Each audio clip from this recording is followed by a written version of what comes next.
Joining me now, Democratic New York Congressman Gregory Meeks, a member of the Congressional Black Caucus, a surrogate for the Harris-Walz campaign, and the ranking on House Foreign Affairs, the former chairman of House Foreign Affairs. So you cover so many bases. Congressman, it's great to see you.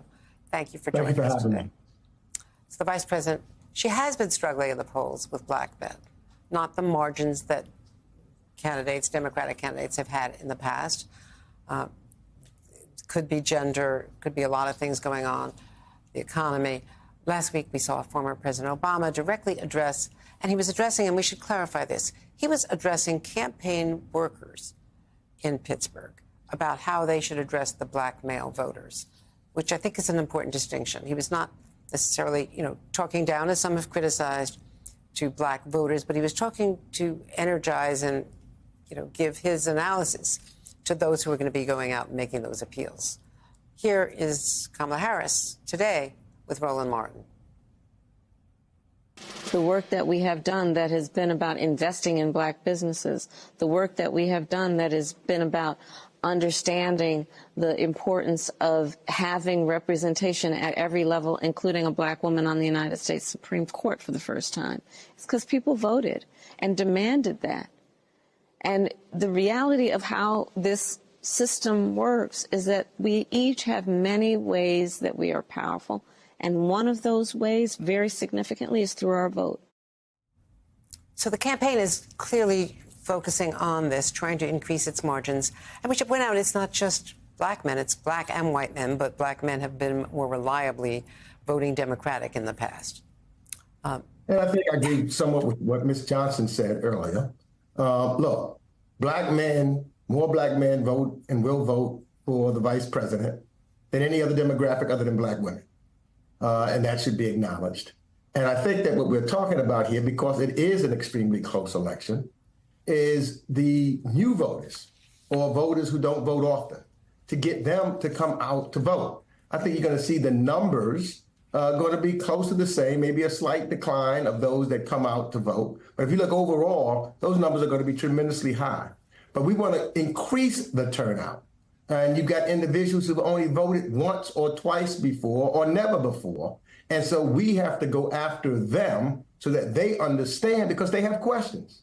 And I think what the opportunity that the vice president is putting forward in regards to black men is so those individuals, because primarily you're trying to address those that are 40, 45 and under, who have new families or young families, of two things. One, what have we done for you in the last 4 years? And we have to be able to articulate that and talk to them about that, which clearly the vice president is doing, whether you're talking about how black businesses have increased since the pandemic, whether you're talking about how we make sure, with reference to the $35 cap on insurance for those individuals that are taking the diabetes. We have increased, for example, the child tax credits. We move forward so we can talk about that. And then what this is also giving her the opportunity to talk about is what she will do in the 4 years. So they're asking questions, and she's answering the questions, and she's answering them by where they are. You see and talked about her schedule. So she's going to answer those questions. I think it's clear that most of those black men also know where Donald Trump is and what he has meant. They also ask the questions, as they've asked me, have Donald Trump ever hired any black man in any of his offices or any of the businesses that he's ever had? What has he ever done for a black man? Does Donald Trump think that the only black jobs are the jobs that the migrants may want or in the field, reminiscent of what was in the past? Does Donald Trump think we should be going backwards, back to when? To where we had Jim Crow laws? So there's questions that many of these young people, young black men are asking, and it is only one person, and that's the vice president, who's going to them where they are. And I think ultimately, the polls that we're taking now, the best poll is going to be on November the 5th when we count them up. And I think you will see overwhelmingly black men will have voted for the vice president. Black women would have voted for the vice president. And most importantly, what I would like to talk about is white women, because I think that number is continually to increase. In 2016, had white women voted for Hillary Clinton, then she would have been the president of the United States, and we never would have had the disaster of Donald Trump. And I think that they will vote for Vice President Harris in overwhelming numbers come November 5th also. No argument about what the abortion. I mean, this poll clearly shows that abortion is a huge motivating factor with white women, with all women.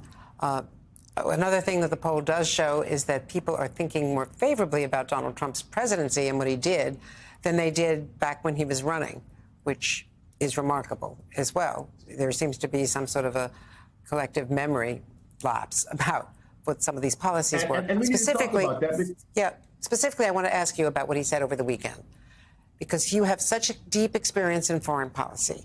Here, Donald Trump said that he would use the National Guard and the military to deal with domestic enemies. You're the top Democrat on foreign affairs. What concerns do you have about that kind of rhetoric?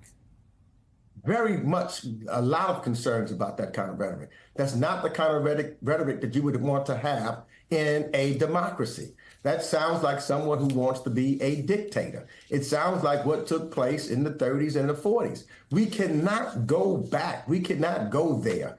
It's a screaming alarm of what he said. Screaming alarm of what he said, that he would deny the people of California aid for forest fires if they happen there. You know, he is telling you exactly what he will do if he was the president of the United States again. And what he's telling you, you should believe, because guess what?